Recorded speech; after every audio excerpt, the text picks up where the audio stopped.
আসসালামু আলাইকুম ওয়া রাহমাতুল্লাহি ওয়া বারাকাতুহু।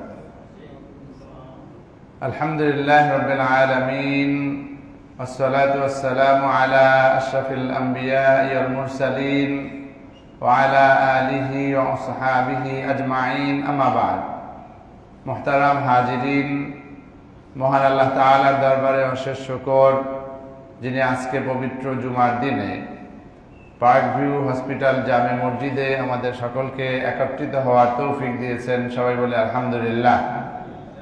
মুহতারাম হাজিরিন, আজকে আমরা অত্যন্ত গুরুত্বপূর্ণ একটি বিষয় নিয়ে আলোচনা করব, আর সেটি হচ্ছে হিদায়াতুল মুমিনিনা বিল কুরআনিল কারীম, অর্থাৎ পবিত্র কোরআনে কারীমের মাধ্যমে ঈমানদারদেরকে হিদায়াত দেয়া অথবা সঠিক পথ নির্দেশনা দেয়া অথবা সঠিক পথ প্রাপ্তি, অর্থাৎ কোরআনের মাধ্যমেই ঈমানদারদেরকে হিদায়াতের পথে সঠিক পথে আনা সম্ভব এবং তারা সঠিক পথের দিশা লাভ করতে পারেন যদি কোরআনকে তারা অনুসরণ করেন। আর এই খুতবাটি দিয়েছেন পবিত্র মসজিদে নববীর সম্মানিত খতিব শেখ আব্দুল মুহসিন ইবনু মুহাম্মদ আল কাসিম হাফিজাহুল্লাহ। তো এই খুতবাটি আমাদের সকলের জন্য অত্যন্ত গুরুত্বপূর্ণ এই কারণে যে আমাদের হাতের কাছেই সর্বশ্রেষ্ঠ নেয়ামত থাকা সত্ত্বেও আমরা কোরআনকে যথাযথভাবে সম্মান করতে শিখিনি। পবিত্র কোরআনকে কিভাবে আমাদের জীবনে প্রয়োগ করা যায় সেটার ব্যাপারে আমরা গবেষণা করি না। সেই কারণে আজকে আমরা এই বিষয়টি জোরালোভাবে উপস্থাপন করার চেষ্টা করব। আল্লাহ তাআলা আমাদের শোনার এবং মানার তৌফিক দান করুন, বলুন আমিন। মুহতারাম হাজিরিন, মসজিদে নববীর সম্মানিত খতিব তার খুতবার শুরুতেই মহান আল্লাহ তাআলার প্রশংসা, মহানবী সাল্লাল্লাহু আলাইহি ওয়াসাল্লামের শানে সালাতু সালাম এবং তাকওয়ার ব্যাপারে আমাদেরকে নসিহত দিয়ে তিনি তার মূল আলোচনা শুরু করেছেন। এবং তার আলোচনার শুরুতেই তিনি ঈমানদারদেরকে, বিশেষ করে সারা বিশ্বের মুসলমান যারা রয়েছেন তাদেরকে অ্যাড্রেস করে বলছেন, আইয়ুহাল মুসলিমুন, হে মুসলমানগণ, খালাকাল্লাহু সুবহানাহু ওয়া তাআলা আল খালকা ওয়া আমারাহুম বিইবাদাতিহি।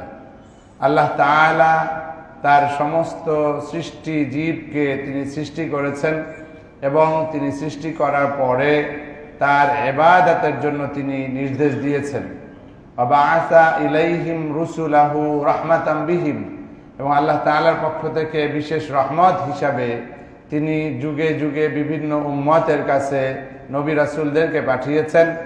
ওয়া আনজালা মা কুল্লি ওয়াহিদিন মিনহুম কিতাবান লিকামালিল হুজ্জাতি ওয়াল বায়ান, এবং তাদের প্রত্যেক নবী রাসূলকে তিনি কি করেছেন, এভাবে কিতাব দিয়েছেন যাতে করে তারা আল্লাহ তাআলার পক্ষ থেকে আনিত বিভিন্ন বিধান মানুষের কাছে সুস্পষ্টভাবে উপস্থাপন করতে পারে। ক্বালা তাআলা, আল্লাহ তাআলা বলছেন, আউযু বিল্লাহি মিনাশ শাইতানির রাজীম, বিসমিল্লাহির রহমানির রহিম, কানান নাসু উম্মাতান ওয়াহিদাহ ফাবা'আসাল্লাহু আন-নাবিয়্যিনা মুবাশশিরিনা ওয়া মুনযিরিন ওয়া আনজালা মা'আহুমুল কিতাবা বিল হক। এই আয়াতে আল্লাহ তাআলা স্পষ্টভাবে বলছেন যে পুরো মানব গোষ্ঠী ছিল একটি উম্মত, একটি জাতি, আর আল্লাহ তাআলা তাদের মাঝে প্রেরণ করেছেন মুবাশশিরিন ওয়া মুনযিরিন, যারা হচ্ছে সুসংবাদদাতা এবং যারা সতর্ককারী। এভাবে যুগে যুগে তাদের মাঝে নবীদেরকে আল্লাহ তাআলা প্রেরণ করেছেন যারা সতর্ককারী এবং যারা সুসংবাদদাতা। ওয়া আনজালা মা'আহুমুল কিতাবা বিল হক, এবং এই নবী রাসূলদের সাথে আল্লাহ তাআলা আরো একটি বিষয় নাজিল করেছেন, সেটা হচ্ছে কিতাব দিয়েছেন যে বিল হক, সত্য কিতাব, এমন কিতাব যেটা সত্যের দ্বারা পরিপূর্ণ, সত্যের দ্বারা প্রতিষ্ঠিত, সত্যের দ্বারা একেবারে পুরো পরিপূর্ণ। এরকম কিতাব আল্লাহ তাআলা প্রত্যেক নবীকে এভাবে দিয়েছেন যাতে করে তারা তার উম্মতদেরকে সঠিক পথ দেখাতে পারেন। আখাসাল্লাহু সুবহানাহু ওয়া তাআলা আল কুরআনুল কারীম মিন বাইনি সাইরিল কুতুব বিতাফদীল, আর আল্লাহ সুবহানাহু ওয়া তাআলা পবিত্র কোরআনকে বিশেষ মর্যাদা দিয়েছেন। অন্য যত কিতাব রয়েছে তার মধ্যে কোরআনকে আল্লাহ তাআলা বিশেষ মর্যাদা দিয়েছেন। যেই কোরআনের মধ্যে জুমিআত ফীহি মাহাসিনু মা ক্বাবলাহু, এর আগের পূর্ববর্তী যত কিতাব এসেছিল, ছোট হোক অথবা বড় হোক, যতগুলো কিতাব এসেছিল সব কিতাবের মধ্যে যত সুন্দর সুন্দর বিষয় রয়েছে পবিত্র কোরআনের মধ্যেও এগুলো সামারি হিসাবে দেওয়া হয়েছে। সুবহানাল্লাহ। অর্থাৎ এমন নয় যে এটা তাওরাত ইনজিলে অন্যান্য ইসে আছে এখানে নাই, সেটা না, ওখানে যা আছে ওটার সামারিও এখানে দিয়ে দেওয়া হয়েছে। ওয়াজাদাহু মিনাল কামালাতি মা লাইসা ফি গায়রিহি, শুধু তাই নয় বরং ওখানে যা ছিল না এরকম অনেক বিষয় দিয়ে এই গ্রন্থকে, এই মহা গ্রন্থকে পরিপূর্ণতা দিয়েছেন আল্লাহ তাআলা। ফাকানা শাহিদান ওয়া আমিনান ওয়া হাকিমান আলাইহা কুল্লিহা। আর এটা এই পবিত্র গ্রন্থ আল কোরআন, এটা তার পূর্ববর্তী যে গ্রন্থগুলো এসেছে সেগুলোর ব্যাপারেও সত্যায়ন করেছে। ফাকুল্লু কিতাবিন ইয়াশহাদুল কোরআন বিসিদকিহি ফাহুয়া কিতাবুল্লাহ। আর আল্লাহ তাআলার এই কিতাব পূর্ববর্তী যে কিতাবগুলো এসেছে তাদের সত্যতা নিরূপণ করেছে। আউযু বিল্লাহি মিনাশ শাইতানির রাজীম, বিসমিল্লাহির রাহমানির রহিম। وأنزلنا إليك الكتاب بالحق مصدقا لما بين يديه من الكتاب ومهيمنا عليه। আল্লাহ তাআলা স্পষ্টভাবেই বলছেন وأنزلنا إليك الكتاب, হে নবী আপনার উপর আমি এমন একটি কিতাব নাজিল করেছি, বিল হক, সত্য সহ আপনার উপর একটি কিতাব নাজিল করেছি, মুসাদ্দিকাল লিমা বাইনা ইয়াদাইহি মিনাল কিতাবি ওয়া মুহাইমিনান আলাইহি, এবং এই কিতাব কি করবে, মুসাদ্দিক, সত্যতা প্রদান করবে, লিমা বাইনা ইয়াদাইহি মিনাল কিতাব, অন্যান্য যে কিতাবগুলো রয়েছে সেগুলোর উপরে সত্যায়ন করবে, অর্থাৎ আগের যেগুলো ছিল সেগুলো এই কিতাব বলবে যে হ্যাঁ এটা এটা আল্লাহ তাআলার পক্ষ থেকে নাজিল করা হয়েছিল, সত্যতা দিবে। এবং ওই কিতাবের যে বিষয়বস্তু ছিল ওখানেও তাওহীদ, ওখানেও রিসালাত, ওখানেও আখিরাতের কথাই ছিল, হয়তো অন্য প্রসঙ্গও কিছু ছিল, তো ওই অন্যান্য কিতাবগুলোর বিষয়বস্তু সেটাও এই কিতাবের মধ্যে সংরক্ষণ করা হবে। বলেন না সুবহানাল্লাহ। অর্থাৎ পবিত্র কোরআন বিচ্ছিন্ন কিছু নয়, অন্যান্য নবী রাসূলদের যেই তাওহীদ, রিসালাত, আখিরাতের যেই ধারাবাহিকতা বা শিক্ষা সেটা এই কোরআনের মধ্যেও বিষয়বস্তু হিসেবে আল্লাহ তাআলা সংরক্ষণ করছেন। লাম ইউনাজ্জিল মিনাস সামাই কিতাবুন আহদা মিনহু, লাম ইউনাজ্জাল, আসমান থেকে এমন কোন কিতাব নাজিল হয় নাই, আহদা মিনহু, যেটা পবিত্র কোরআনের থেকে বেশি পথ প্রদর্শনকারী, অর্থাৎ কোরআনই সবচেয়ে বেশি সঠিক পথ প্রদর্শন করতে সক্ষম। আহুয়া আহসানুল আহাদিসিল মুনাজ্জালা মিন ইনদিল্লাহ, আর আল্লাহ তাআলার পক্ষ থেকে যত বাণী নাজিল হয়েছে তার মধ্যে এই পবিত্র কোরআন হচ্ছে আহসান, সর্বোৎকৃষ্ট। বলেন না সুবহানাল্লাহ।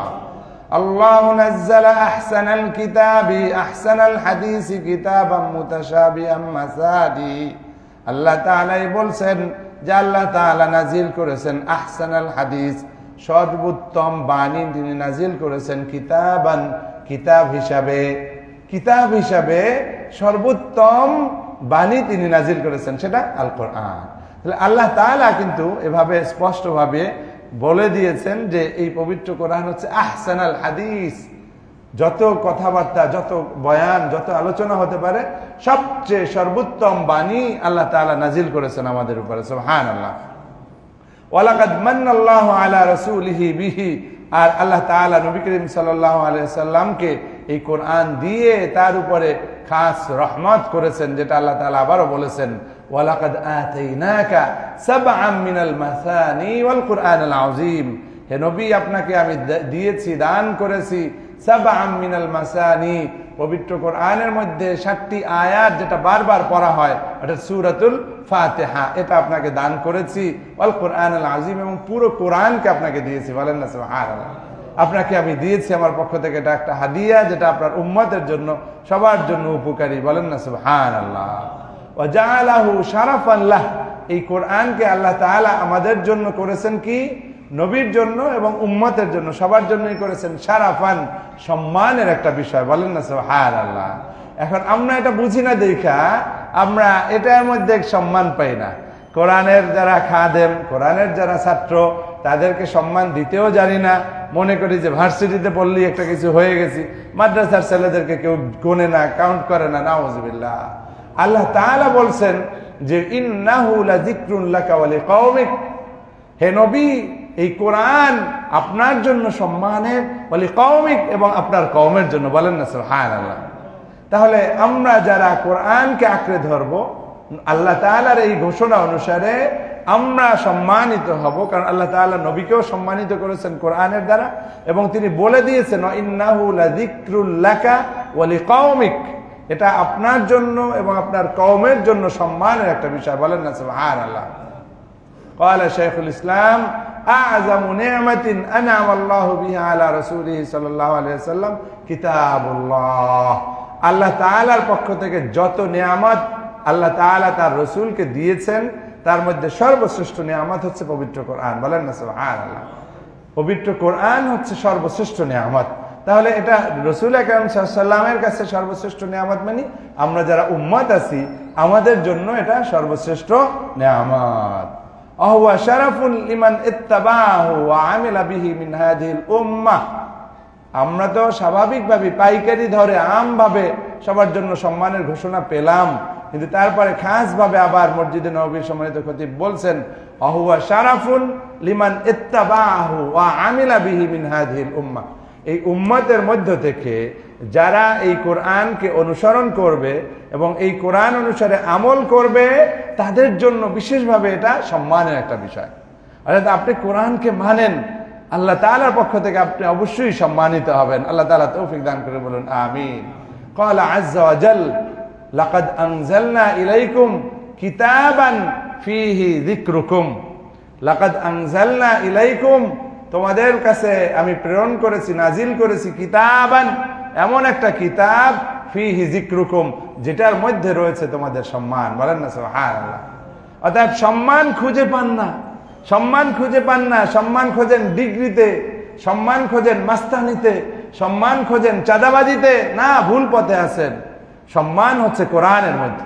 কোরআন পড়েন, কোরআন বোঝেন, কোরআন অনুসারে জীবন যাপন করার চেষ্টা করেন, ব্যক্তি সমাজ রাষ্ট্র পরিচালনা করেন, আল্লাহ তাআলার পক্ষ থেকে যেমন সাহায্য পাবেন, আর বৈজ্ঞানিক যুক্তিতেও এটা প্রমাণিত হয় যে কোরআন যে কথাগুলো বলেছে যুগে যুগে এটা প্রমাণিত হচ্ছে যে এটা সত্য, এটাই বাস্তব, যদিও আমরা মানছি না, আমরা ব্যর্থ হচ্ছি মানার ক্ষেত্রে। আল্লাহ তাআলা স্পষ্টভাবে বলছেন যে তোমাদের মাঝে এমন কিতাব নাজিল করেছি ফীহি যিকরুকুম, যেটার মধ্যে রয়েছে তোমাদের সম্মান। ওয়াসাফাহুল্লাহু বিআন্নাহু মাজিদুন, এই কোরআনকে আল্লাহ তাআলাই পরিচয় করে দিয়েছেন, গুণ বর্ণনা করেছেন, বৈশিষ্ট্য দিয়েছেন, সিফাত গুণান্বিত করেছেন এইভাবে, আন্নাহু মাজিদ, ইন্নাহু লাকুরআনুন কারীম। কোন জায়গায় মাজিদ বলেছেন, কোন জায়গায় করিম বলেছেন, কোন জায়গায় আজিজ বলেছেন। সম্মানিত, মহান এবং খুবই শক্তিশালী একটি গ্রন্থ হচ্ছে এই কোরআন। ওয়াতাহাদ্দাল খালকা বিআইয়াতু বিমিসলিহি, এবং আল্লাহ তাআলা চ্যালেঞ্জ দিয়েছেন যে তোমরা পারলে এরকম সম কোনো কিতাব আনো, হাজির করো, অথবা 10টা আয়াত, 10টা সূরা আনো, অথবা একটা মাত্র সূরা পারলেও আনো। এটা আল্লাহ তাআলা চ্যালেঞ্জ দিয়েছে। পুরো কোরআন চ্যালেঞ্জ, পারলা না, ঠিক আছে 10টা সূরা আনো, 10টা না একটা এনে দেখাও। এবং দেখা গেল যে এটা আসলে ওই সময়ের জাহেলি যুগেও বড় বড় কবি সাহিত্যিকরাও চেষ্টা করেছিল, কিন্তু চেষ্টা করে শেষে তারাই এসে সার্টিফিকেট দিয়েছে লাইসা হাযা মিন কালামিল বাশার, লাইসা হাযা মিন কালামিল বাশার। আমরা অনেক চেষ্টা করেছি, কবি সাহিত্যিকরা জড়ো হয়েছিল যে ঠিক আছে এর চেয়ে আরো সুন্দর করে আরো কিছু বানাইতে টানাইতে পারি কিনা। অনেক গবেষণা করে শেষে এসে সারেন্ডার করে বলতেছে লাইসা হাযা মিন কালামিল বাশার, এর সাথে আমরা কোশ্চিন কালেও পারা সম্ভব নয়, কারণ এটা কালামুল বাশার, এটা মানব রচিত কোনো বাণী নয়। আল্লাহু আকবার। বুঝতে পেরেছেন? অতএব আল্লাহ তাআলা যে চ্যালেঞ্জ দিয়েছেন সেই চ্যালেঞ্জ গ্রহণ করার ক্ষমতা আমাদের কারো নাই। অর্থাৎ এটা আল্লাহ তাআলার পক্ষ থেকে নাজিল হওয়া এমন বাণী, প্রত্যেকটা আয়াত, প্রত্যেকটা শব্দ, যেটা আমরা কখনোই ওর সমকক্ষ কিছু রচনা করতে পারবো না।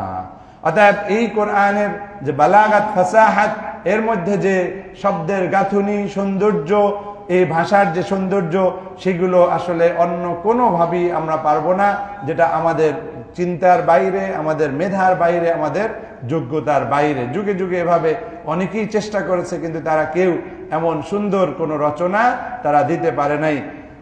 কিন্তু এই এত চ্যালেঞ্জের পরেও আল্লাহ তাআলা আবার কিন্তু আরেকটি বিষয় বলে দিয়েছে। চ্যালেঞ্জ হচ্ছে এই যে ঠিক আছে এরকম তোমরা এই করতে পারবা না, কিন্তু এটাকে আবার এমন কঠিন করেন নাই যাতে করে আবার তোমরা এখান থেকে কিছু নিতে পারবা না, সেরকম করেন নাই। ওয়ালাকাদ ইয়াসসারনাল কুরআনা লিযিকর, আল্লাহ তাআলা স্পষ্ট ভাবে বলে দিচ্ছেন ওয়ালাকাদ ইয়াসসারনাল কুরআনা লিযিকর, আমি অবশ্যই পবিত্র কোরআনকে আমাকে স্মরণ করার জন্য, কোরআনকে বোঝার জন্য আমি সহজ করে দিয়েছি। কে বলছেন? আল্লাহ তাআলা। এবার আপনারা আপনাদের নিজের কাছে প্রশ্ন করেন, যারা এখানে আপনারা বসে আছেন অধিকাংশই সাধারণ শিক্ষিত মানুষ, আপনারা একটু হলেই শ্রুতা দেন যে হুজুর আমরা তো জেনারেল শিক্ষিত মানুষ, আমরা তো আম মানুষ, আমরা কোরআন বুঝি না। ও আমার বন্ধু, আপনি যদি ইমানদার হন আজকেই আপনি তওবা করেন, কারণ আল্লাহ তাআলা স্পষ্ট ভাবে বলে দিচ্ছেন, বারবার বলেছেন, একটা সূরাতে কয়েকবার এসেছে ওয়ালাকাদ ইয়াসসারনাল কুরআনা লিযিকর, আমি কোরআনকে অবশ্যই অবশ্যই সহজ করে দিয়েছি অনুধাবন করার জন্য, বোঝার জন্য। আল্লাহ বারবার বলতেছেন আমি কোরআনকে সহজ করে দিয়েছি বোঝার জন্য, আর আপনি বলতেছেন হুজুর আমি বুঝি না। তাহলে আমাদের ঈমানের মধ্যেই সমস্যা আছে, আমাদের আন্ডারস্ট্যান্ডিং এর মধ্যে সমস্যা আছে, যে আল্লাহ যা বলেন এটা তো মিথ্যা বলেন না, চূড়ান্ত ভাবেই সত্য। তাহলে আমি কোরআন বুঝতেছি না, এর অর্থ আসলে কোরআন কঠিন না, আমার অন্তরটা কঠিন হয়ে আছে, আমার মন মগজটা অন্যদিকে ধাবিত হয়ে গেছে, সেই কারণে আমার কোরআনটা আমার মধ্যে ঢুকতেছে না। আর রহমান আল্লামাল কুরআন, আল্লাহ তাআলা তার পরিচয় দিয়ে বলছেন আর রহমান, আমি হচ্ছি সীমাহীন দয়ার অধিকারী, আর রহমান যার দয়ার কোনো শেষ নাই। এরপর পরিচয় দিচ্ছেন আল্লামাল কুরআন, এই যত দয়া, যত সীমাহীন দয়া, তার মধ্যে অন্যতম একটি নমুনা হচ্ছে তিনি কোরআন আমাদের জন্য দিয়েছেন। কারণ রহমানের পরে বলতে পারতেন তোমাদেরকে এটা দিয়েছি এটা দিয়েছি, সেটা না বলে রহমানের পরিচয় দিচ্ছেন আল্লামাল কুরআন, এত বেশি দয়ালু যে তোমাদেরকে কোরআন শিখিয়েছেন, কারণ কোরআনের মধ্যে সমস্ত দয়ার ভান্ডার। রহমত, কোরআন হচ্ছে রহমত, কোরআন হচ্ছে নূর, কোরআন হচ্ছে ইমাম, কোরআন হচ্ছে বরকতের ভান্ডার। অতএব আল্লাহ তাআলা তার পরিচয় দিয়েছেন আর রহমান, আর পরিচয়টা সুন্দর করে ফুটিয়ে তুলছেন এইভাবে আল্লামাল কুরআন। তাহলে সর্বশ্রেষ্ঠ দয়ালু তিনি কোরআন শিক্ষা দিচ্ছেন, কোরআন শিখিয়েছেন, সেটা তার দয়ার একটা নমুনা, দয়ার একটা এক্সাম্পল, বড় এক্সাম্পল। বলেন না সুবহানাল্লাহ। অতএব আমরা যদি আল্লাহ তাআলার এই দয়া লাভ করতে চাই, তাহলে আমাদের ঈমানটাকে চাঙ্গা করতে হবে, নিয়তটাকে শুদ্ধ করতে হবে, চিন্তাটাকে বদলাতে হবে, যে কোরআনকে আমি আর কখনো কঠিন মনে করব না। কারণ আমার আল্লাহ বলছে সহজ, আমি কেন এটাকে কঠিন বলবো? হ্যাঁ আমি পারছি না, আমার দোষে আমি পারছি না, আমার গাফিলতিতে আমি পারছি না, আমার অলসতায় আমি পারছি না, আমার সিরিয়াসনেসের অভাবে আমি পারছি না, কিন্তু কোরআন সহজ। বলেন আমার সাথে, কোরআন শিক্ষা সহজ। বলেন কোরআন শিক্ষা সহজ, কোরআন শিক্ষা সহজ। জোরে বলেন, না ঈমানটা চাঙ্গা হবে না। কোরআন শিক্ষা সহজ, কোরআন শিক্ষা সহজ। ওয়ালাকাদ ইয়াসসারনাল কুরআনা লিযিকর। আল্লাহ তাআলা আমাদেরকে বোঝার এবং মানার তৌফিক দান করে, বলুন আমিন। আর আল্লাহ তাআলা এটা যে সহজ, এটা বড় একটা প্রমাণ হচ্ছে যে আমরা এই কোরআনকে তেলাওয়াত করতে পারছি।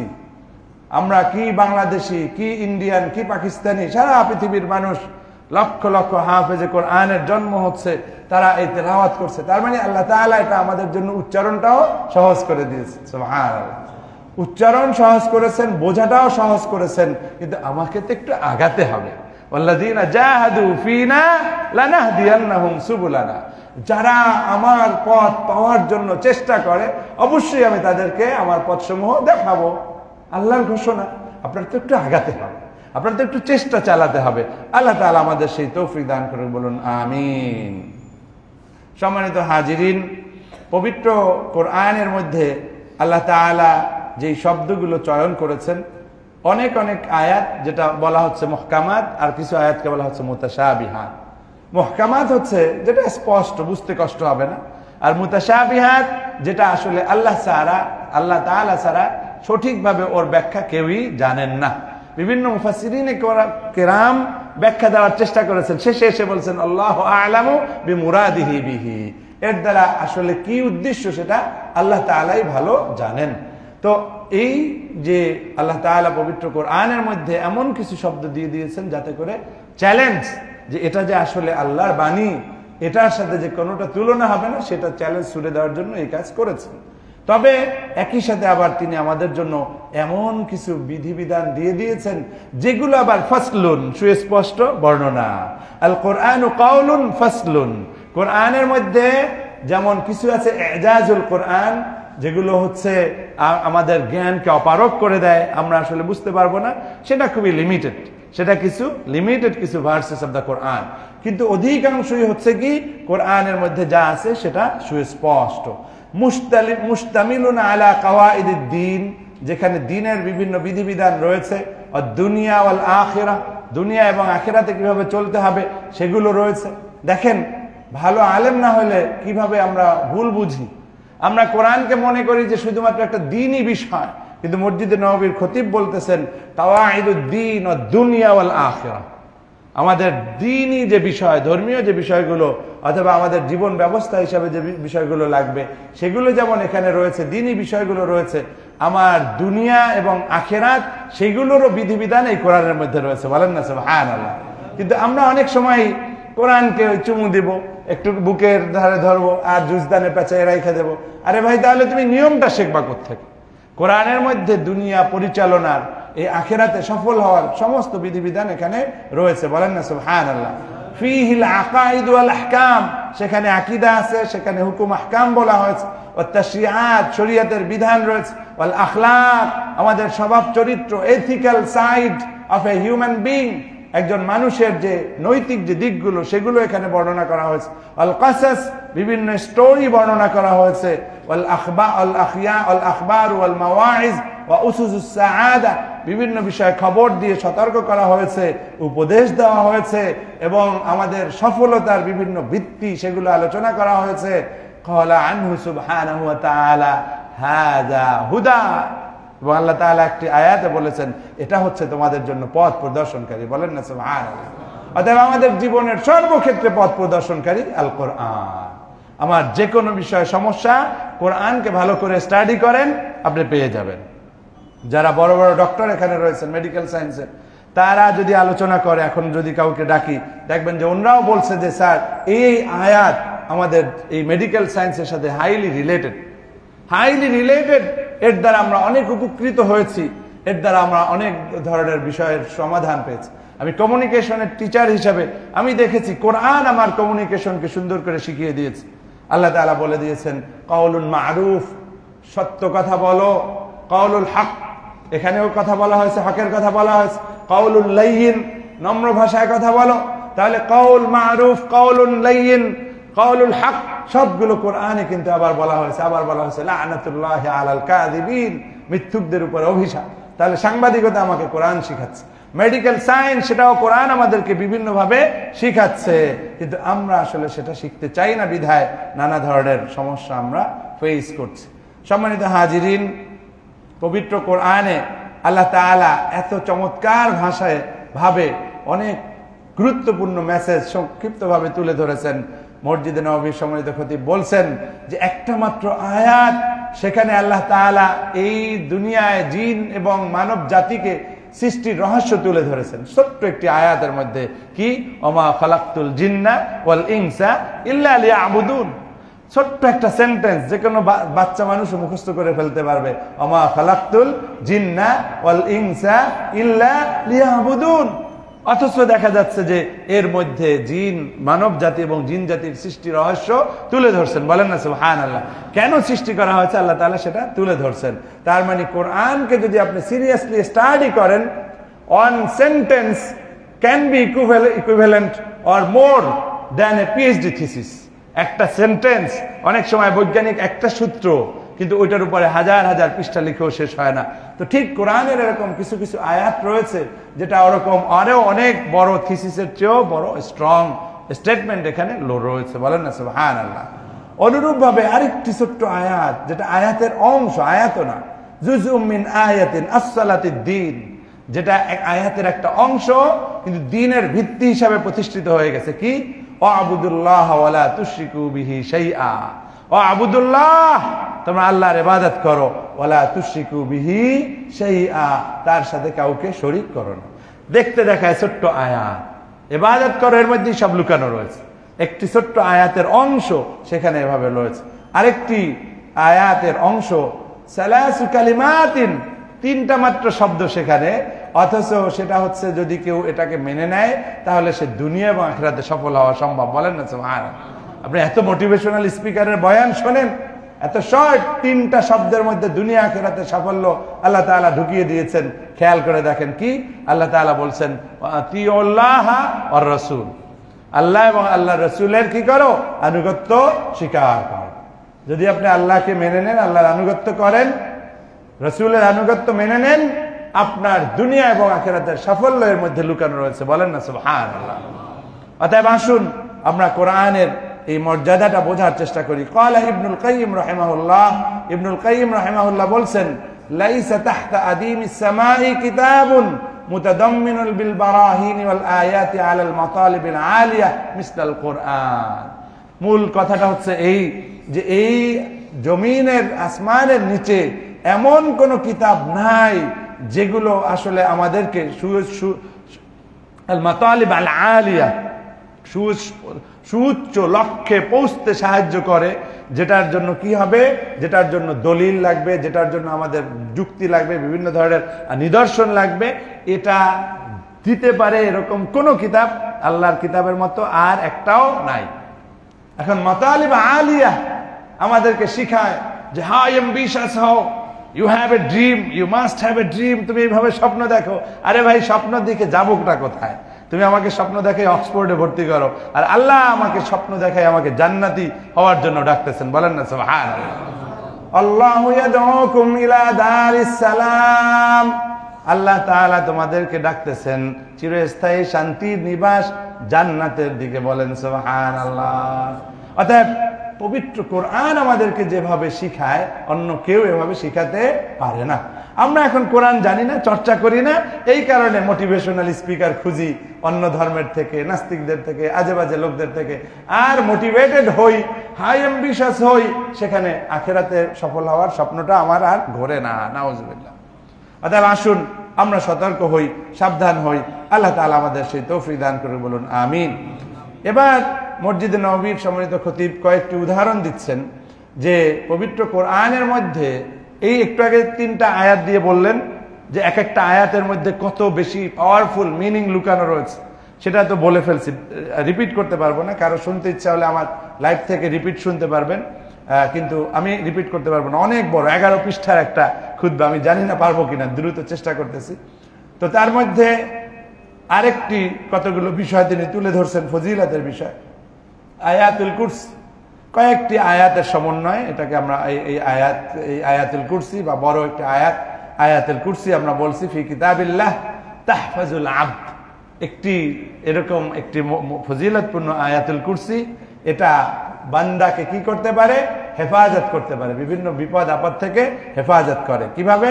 হাদিস শরীফে এসেছে, বুখারী শরীফের হাদিস, ওয়ালাম ইয়াজাল আলাইহি মিনাল্লাহি হাফিজ, যে ব্যক্তি আয়াতুল কুরসি তেলাওয়াত করবে, বিশেষ করে রাত্রের কথা এখানে বলা হয়েছে, যে আল্লাহ তাআলা তার জন্য একজন হাফেজ, সংরক্ষণকারী, হেফাজতকারী ফেরেশতা নিয়োগ করে দেন, একজন ফেরেশতা নিয়োগ করে দেন।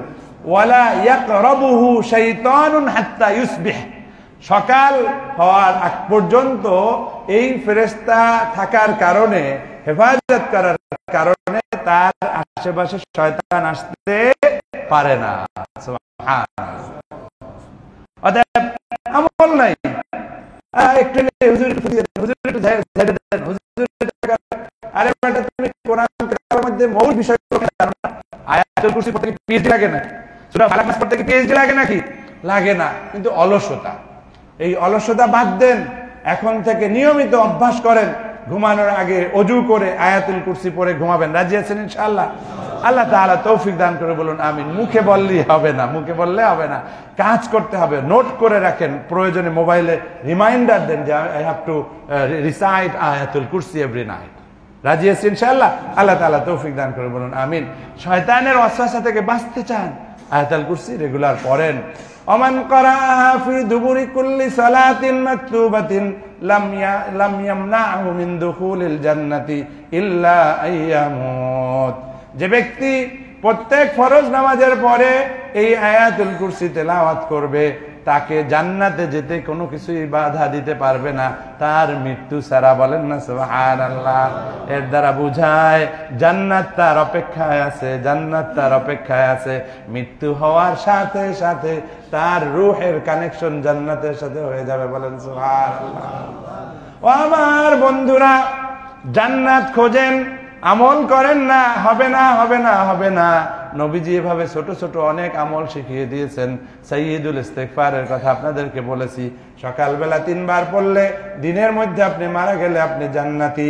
সন্ধ্যাবেলা মাগরিবের পরে আপনি 3 বার পড়লে রাত্রিবেলা মারা গেলে আপনি জান্নাতি। এরকম অনেক ছোট ছোট আমল আছে, আপনি একটু নোট করে নিবেন, নোট করে নিবেন এবং সেগুলো আমল করা শুরু করবেন। যেহেতু এটা আল্লাহর প্রিয় হাবিব নবীজি আল্লাহর পক্ষ থেকে যিনি আমাদেরকে জানিয়েছেন, অবশ্যই এটা সত্য, অবশ্যই এটা সত্য। আপনি ইয়াকিন নিয়ে আমল করা শুরু করে দেন। আপনার কাছে নিজেকে যত বড় পাপী আপনি মনে করেন না কেন, এই হাদিসের উসিলায়, ওই নবীজির এই কালামের মর্যাদায়, আল্লাহ তাআলার খাস মেহেরবানিতে আপনি চূড়ান্ত ভাবে জান্নাতি হয়ে যেতে পারেন। বলেন আমিন। তাহলে প্রত্যেক নামাজের পরে আমরা আয়াতুল কুরসির অভ্যাস করব। আল্লাহ তাআলা আমাদের সেই তৌফিক দান করে। বলুন আমিন। সূরা বাকারার শেষ 2 আয়াত, সূরা বাকারার শেষ 2 আয়াত, আমানার রাসূল, ওখান থেকে শুরু করে। আর কোন কোন রাওয়ায়াতে এই যে লিল্লাহি থেকে বলার আমল আমাদের দেশে রয়েছে, কিন্তু বিশেষ করে 2 আয়াতের রাওয়ায়াতটা খুব স্ট্রং। অর্থাৎ এই 2 আয়াত যদি কেউ ঘুমানোর আগে এভাবে পড়ে, কাফাতাহু আই মিনাশ শাররি, অনিষ্ট থেকে বাঁচার জন্য এই 2 আয়াত তার জন্য যথেষ্ট। বলেন না সুবহানাল্লাহ। কেন অলসতা করবেন? একটা অর্ধেক পৃষ্ঠাও না, অর্ধেক পৃষ্ঠাও না, কেন পড়বেন না? অতএব আপনারা প্লিজ সূরা বাকারার শেষ 2 আয়াত চিনতে তো আবার ভালো আলেম হওয়া লাগে না, উল্টাইবেন উল্টাইবেন উল্টাইবেন, আর একটা সূরা আসার আগে আপনি দেখবেন যে 2টা আয়াত আপনি পড়বেন, মুখস্থ করে ফেলবেন। আল্লাহ তাআলা আমাদের সেই তৌফিক দান করুন। বলুন আমিন। এরপরে দেখেন অন্য আরেকটি, যেটা বলতে গেলে আলাদা খুতবার টপিক লাগবে, সেটা হচ্ছে সূরা ফাতিহা। এমন একটি সূরা যেটা প্রত্যেকটা আয়াতে আল্লাহ তাআলা বান্দার সাথে কথা বলেন, প্রত্যেকটা আয়াতে বান্দার সাথে কথা বলেন। এবং এটা বিভিন্ন হাদিস গ্রন্থে এসেছে। এটা হাদিসে কুদসির রাওয়ায়াত যেমন রয়েছে, আবার কোন অধিকাংশ সহিহ রাওয়ায়াতের মধ্যে এই হাদিসটি রয়েছে। বলেন না সুবহানাল্লাহ। কি হচ্ছে? আল্লাহ তাআলা বলছেন, যখন আমরা বলি আলহামদুলিল্লাহি রাব্বিল আলামিন, আল্লাহ তাআলা সাথে সাথে উত্তর দেন, হামিদানি আবদি, আমার বান্দা আমার প্রশংসা করেছে। আপনার প্রশংসার সার্টিফাইড বাই আল্লাহ, আল্লাহ তাআলা সার্টিফাই করে দিচ্ছেন এবং এর দ্বারা আপনি বড় একটা নিয়ামত পাচ্ছেন। আল্লাহু আকবার। তা আপনি রেগুলার আল্লাহর সাথে কথা বলার জন্য একটু কৌশল করেন, বেশি বেশি সূরা ফাতিহা পড়েন, কারণ এটা তো হাদিসে আসছে, মিথ্যা তো না। তাহলে আল্লাহর সাথে কথা বললে আপনার হাজতগুলো আপনি আস্তে আস্তে বলতে পারবেন। যখন বান্দা বলে আর রহমানির রহিম, আল্লাহ তাআলা আবার বলেন, আমার বান্দা তো আরো সুন্দর করে আমার গুণগান গাইলো, আসনা আলাইয়া আবদি। আবার যখন বলে মালিক ইয়াউমিদ্দিন, তখন আল্লাহ তাআলা বলেন মাজ্জাদানি আবদি, আমার বান্দা আমার মর্যাদা বর্ণনা করেছে। বলেন না সুবহানাল্লাহ। তামজিদ বলা হয় এমন পর্যায়ের মর্যাদা বর্ণনা যেটা সর্বশ্রেষ্ঠ, এরপরে এর চেয়ে বড় আর কিছু হতে পারে না। তাহলে আপনি হামদ বললেন, সানা বললেন, তামজিদ বললেন, সবগুলো সর্বস্তরে সর্বোচ্চ স্তরের প্রশংসা আপনি করলেন। বলেন সুবহানাল্লাহ। আর শুধু তাই নয়, আল্লাহর থেকে সার্টিফিকেট পাচ্ছেন। এবার আপনি যখন বলেন ইয়াকা নাবুদু ওয়া ইয়াকা নাস্তাইন, ও আল্লাহ আমি কেবল তোমার ইবাদত করি আর তোমারই সাহায্য চাই, আল্লাহ তাআলা বলছেন হাযা বাইনি ওয়া বাইনা আবদি, এটা হচ্ছে আমার সাথে এবং আমার বান্দার কথোপকথন। বলেন না সুবহানাল্লাহ। এর মধ্যে অর্ধেকটা হচ্ছে আল্লাহর জন্য, ইয়াকা নাবুদু ইবাদতের অংশটা আল্লাহর জন্য, ওয়া ইয়াকা নাস্তাইন সেটা হচ্ছে আমাদের জন্য, ওয়ালি আবদি মা সাআলা। এইভাবে বলে বান্দা অন্তরে অন্তরে হোক আর যেভাবেই হোক, যা আমার কাছে চাইবে তা তাকে দিয়ে দিব। বলেন না সুবহানাল্লাহ। অতএব শিখতে হবে, কোরআন শিখতে হবে, ফাতিহা শিখতে হবে, এই আয়াতগুলো জানতে হবে, অর্থ বুঝতে হবে। আল্লাহ তাআলা আমাদের সেই তৌফিক দান করে, বলুন আমিন। সূরা কাহফের প্রথম 10 আয়াত যে মুখস্থ করবে, উসিমা মিন দাজ্জাল, দাজ্জালের হাত থেকে সে বাঁচতে পারবে। আমরা এখন দাজ্জালের হাতে পড়ে গেছি, সবাই পড়ে গেছি, দাজ্জালের হাতে আমরা পড়ে গেছি। এই ছোট ছোট দাজ্জালই এমন ফিতনা তৈরি করছে সারা পৃথিবীর, কে কোথায় মোবাইল টেপে, ওই যারা সার্ভার নিয়ন্ত্রণ করে, ওই এক একটা দাজ্জাল সারা পৃথিবীর মুসলমানদের সমস্ত ডাটা তারা চুরি করতে পারে মুহূর্তের মধ্যে, ঠিক কিনা? তাহলে এগুলো এক একটা দাজ্জালের নমুনা। বড় দাজ্জাল আসার আগে ছোট ছোট দাজ্জালদের হাতে আমরা বন্দী হয়ে গেছি। এখন দাজ্জালের হাত থেকে বাঁচতে হলে সূরা কাহফের 10 আয়াত পড়তে হবে। এটা নিয়েও আলাদা খুতবা দেওয়া দরকার, এত গুরুত্বপূর্ণ 10টি আয়াতকে এত মর্যাদাপূর্ণ কেন করা হয়েছে প্রশ্ন করা উচিত না? আপনার নিজেকে প্রশ্ন করে দেখেন এবং এই 10টি আয়াতের তাফসীর পড়েন, তাহলে বুঝতে পারবেন যে সূরা কাহফের প্রথম 10 আয়াতের মধ্যে এমন কিছু মেসেজ রয়েছে যার দ্বারা আসলে আল্লাহ তাআলা, এবং শেষে একটা দোয়াও আছে, আবার একদিকে মেসেজ আর একদিকে দোয়া। আপনাকে ট্রেন করে দেওয়া হচ্ছে আল্লাহ তাআলার পক্ষ থেকে যে তোমাকে কেউ ডিস্টার্ব করতে পারবে না। কেন করতেছেন না? 10টা আয়াত মুখস্থ করা আপনার জন্য অসম্ভব ব্যাপার, অথচ নবীজি বলেছেন আসমান জমিন সৃষ্টির পর থেকে কিয়ামত পর্যন্ত যত মুসিবত আসবে সবচেয়ে বড় মুসিবত দাজ্জালের। কোন কোন হাদিসে ভাবে বলা হয়েছে দাজ্জালের ফিতনা সবচেয়ে বড় ফিতনা। তাহলে আপনি এটাকে কেন হালকা ভাবে দিচ্ছেন? অতএব দাজ্জালের ফিতনা থেকে বাঁচার জন্য আমরা সূরা কাহফের প্রথম 10 আয়াত মুখস্থ করব এবং একই সাথে আমরা দোয়া করব, আল্লাহুম্মা ইন্নী আউযু বিকা মিন ফিতনাতিল মাসীহিদ দাজ্জাল। বলেন আল্লাহুম্মা ইন্নী আউযু বিকা মিন ফিতনাতিল মাসীহিদ দাজ্জাল। এবার শাইখুল ইসলাম ইবনে তাইমিয়া রাহিমাহুল্লাহ তিনি সূরা ফাতিহার ব্যাপারে তিনি বলছেন যে আমি অনেক চিন্তা গবেষণা করছি যে কোরআনের মধ্যে আনফাউদ দুআ কোথায় আছে সবচেয়ে উপকারী দোয়া। ফাইযা হুয়া সুআলুল আউনি আলা মারদাতিহি, আমি গবেষণা করে পেলাম যে আল্লাহকে সন্তুষ্ট করে তারপরে আল্লাহর কাছে যদি কিছু চাওয়া হয় সেটাই সবচেয়ে উত্তম দোয়া। সুম্মা রাআইতুহু ফিল ফাতিহা, আমার অনেক গবেষণা করার পরে সেটা পেয়ে গেলাম সূরা ফাতিহার মধ্যে। কোথায়? ইয়্যাকা না'বুদু ওয়া ইয়্যাকা নাস্তাঈন। আপনি কেন পাচ্ছেন না? বারবার পড়তেছেন, কেন অর্থটা জানেন না? আপনি যদি জানতেন, শুধু ইবনে তাইমিয়া রাহিমাহুল্লাহ না, আরো অনেক মুফাসসির বলেছেন যে এটা শ্রেষ্ঠ দোয়া, এটা শ্রেষ্ঠ দোয়া।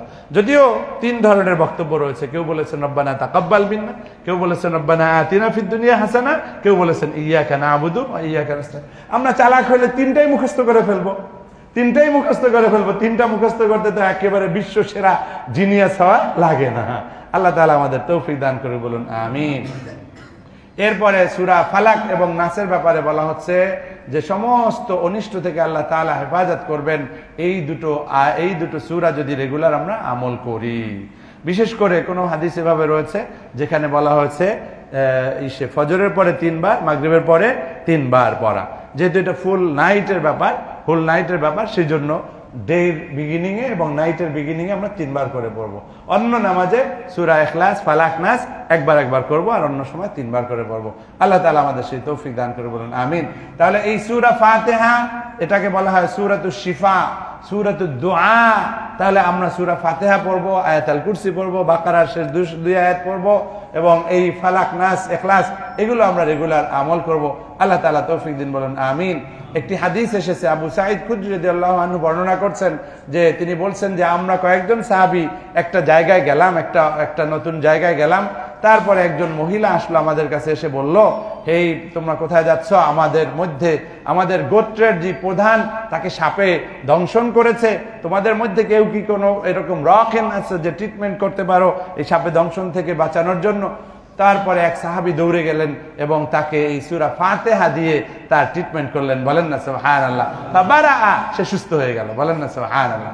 অতএব আমরা এভাবেই করব।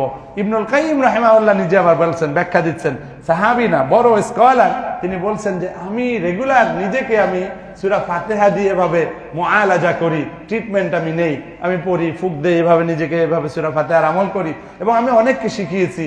আমি নিজেও যেমন অনেক রোগ থেকে মুক্ত হয়েছি এবং অনেক মানুষ যারা আমার থেকে ট্রেনিং করে সূরা ফাতিহার আমল বেশি বেশি করেছে তারা অনেক রোগ ব্যাধি থেকে মুক্ত হয়েছে। সুবহানাল্লাহ। এইটা গেল। তাহলে দেখেন, একদিকে বিধিবিধান, আর একদিকে জীবন সমস্যার সমাধান, আর একদিকে দুনিয়া আখেরাতে নানা রকমের ফজিলাত আমরা অর্জন করতে পারি সূরা ফাতিহা থেকে। আমার মনে হয় আমি যতই চেষ্টা করি পারবো না, কারণ এখন পর্যন্ত মাত্র 4 পৃষ্ঠায় আছি, 11 পৃষ্ঠা শেষ হবে না। তারপরও চেষ্টা করতেছি, আল্লাহ সহজ করে দিক, বলুন আমিন। এরপরে নবী করিম সাল্লাল্লাহু আলাইহি ওয়াসাল্লাম এই তেলাওয়াত এমন আবেগ দিয়ে করতেন, তিনি নিজেও মাঝে মাঝে কান্নায় ভেঙে পড়তেন এবং তার দ্বারা ট্রেইনড সাহাবায়ে কেরামও এভাবে কান্নাকাটি করতেন। যেমন আবু বকর রাদিয়াল্লাহু তাআলা আনহুর স্বভাবটা ছিল একটু ভিন্ন, নরম মানুষ, তার কান্নাটা তিনি লুকানোর চেষ্টা করতেন। লাম ইউসমি'ন নাস মিনাল বুকা, তার কান্নাটা সহজে যেন মানুষটা টের না পায় এইভাবে করে তিনি তেলাওয়াত করতেন। কিন্তু মিনাল বুকা বলা হয়েছে তার মানে অবশ্যই সে কাঁদতেন, অবশ্যই তিনি কাঁদতেন, কখনো কখনো ধরা খেয়ে যেতেন, সেই কারণেই রাওয়ায়াতের মধ্যে এটা চলে আসছে, অর্থাৎ কান্না লুকানোর চেষ্টা করলেও পারতেন না। ওমর রাদিয়াল্লাহু তাআলা আনহু একদিন সকালবেলা ফজরের নামাজ পড়ালেন সাহাবায়ে কেরামদের মাঝে, এবং তিনি সূরা ইউসুফের এই আয়াতটি যখন পড়তেছিলেন, ইন্নামা আশকু বাসি ওয়া হুজনি ইলাল্লাহ, আমার যত দুঃখ কষ্ট বেদনা আছে সব কিছু কেবলমাত্র আমি আল্লাহর কাছেই বলি, আল্লাহর কাছেই আমি প্রকাশ করি। এই আয়াতটি যখন তিনি বলছেন, এমন ভাবে কান্না করতেছিলেন ওমর রাদিয়াল্লাহু আনহু যে পিছনের কাতারে যে দাঁড়িয়েছিল সেখান থেকেও তার কান্নার আওয়াজ শোনা যাচ্ছিল। বলেন সুবহানাল্লাহ। তখন তার মাইক ছিল না, এরকম পিছন থেকেও শোনা যাচ্ছিল, অর্থাৎ আবেগটা আর রাখতে পারেন নাই। তো এটা দিয়ে বোঝানো হচ্ছে যে পবিত্র কোরআনকে যদি আপনি মনে প্রাণে ধারণ করেন, আপনি আপনার অন্তর নরম হয়ে যাবে, আপনি কান্নায় ভেঙে পড়বেন। নবী করিম সাল্লাল্লাহু আলাইহি ওয়াসাল্লাম একবার ইবনে মাসউদ রাদিয়াল্লাহু আনহুকে বলছেন, ইকরা আলাইয়াল কোরআন। হে ইবনে মাসউদ, প্রিয় সাহাবী আমার, তুমি আমার সামনে একটু তেলাওয়াত করো। ইবনে মাসউদ রাদিয়াল্লাহু তাআলা আনহু বললেন, ইয়া রাসূলুল্লাহ, আকরাউ আলাইকা ওয়া আলাইকা উনজিল, আমি আপনার সামনে তেলাওয়াত করব অথচ কোরআন আপনার উপরই নাজিল হয়েছে। তখন নবী করিম সাল্লাল্লাহু আলাইহি ওয়াসাল্লাম বলতেছেন, ইন্নী আস্তাহি আন আসমাহু মিন গায়রি, আমি নিজে তেলাওয়াত তো করি ঠিক আছে, কিন্তু আরেকজনের থেকে শুনতে আমার খুব ভালো লাগে, আমার কান খুব মজা পায়, আমার খুব ভালো লাগে যে আমি অন্য কারো কাছ থেকে একটু শুনবো। তখন ইবনে মাসউদ রাদিয়াল্লাহু আনহু সূরা নিসা তেলাওয়াত করলেন, এবং যখন তিনি এই আয়াতের কাছে আসলেন, ফাকাইফা ইযা জিনা মিন কুল্লি উম্মাতিন বিশাহিদিন ওয়া জিনা বিকা আলা হাউলাই শাহিদা রাফা'তু রা'সি, এটা পড়ার পরে আমি আমার মাথাটা একটু উঁচু করলাম, ফারাআইতু দুমুআহু তাসিল, আর দেখলাম নবী করিম সাল্লাল্লাহু আলাইহি ওয়াসাল্লামের চোখ দিয়ে অশ্রু ঝরছে। বলেন সুবহানাল্লাহ। কারণ এই আয়াতের মধ্যে বলা হয়েছে এই নবীরা প্রত্যেক উম্মতের সামনে এসে সাক্ষী দেবে তার উম্মতটা কে কতটুকু পালন করেছে। নবীজি তো এটা সইতে পারে না, আমার উম্মতটা কত গুনাহগার, কত রকমের পাপ করবে, তাদের বিরুদ্ধে আমি কিভাবে সাক্ষী দেব। আবেগ সংবরণ করতে না পেরে কান্নায় ভেঙে পড়ছেন ইবনে মাসউদ রাদিয়াল্লাহু আনহু, সেটা সাক্ষী যে এভাবে আমি মাথা উঁচু করে দেখি যে নবীজি কান্নায় ভেঙে পড়েছে। কোরআনের মর্ম যদি আপনি বুঝতে পারেন, আপনি যত বড় পাষাণ হন, যত বড় ডাকাত, যত বড় চোর বদমাইশ হন, আপনার অন্তর নরম হবেই হবে।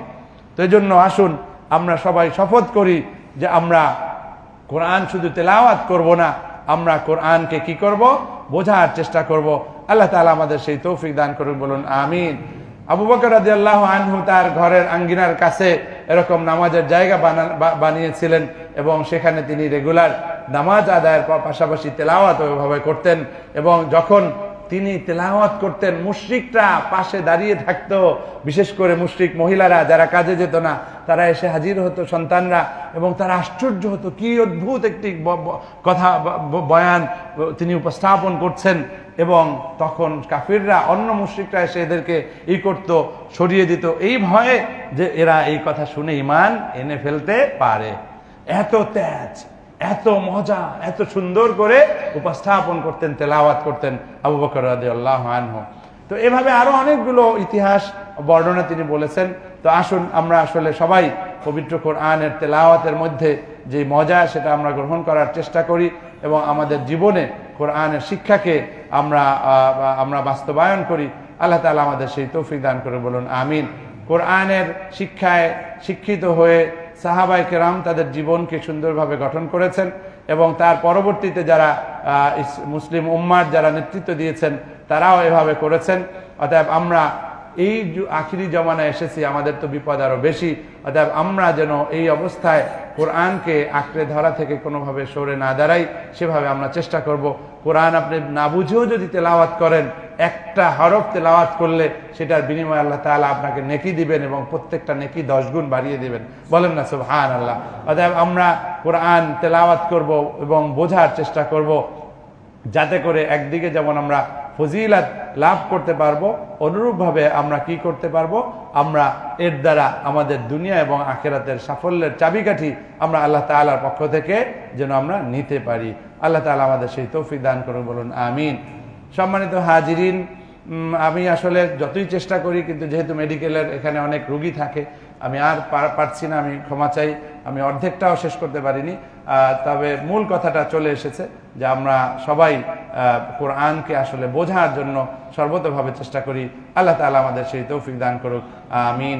আখির দাওয়ানা আলহামদুলিল্লাহি।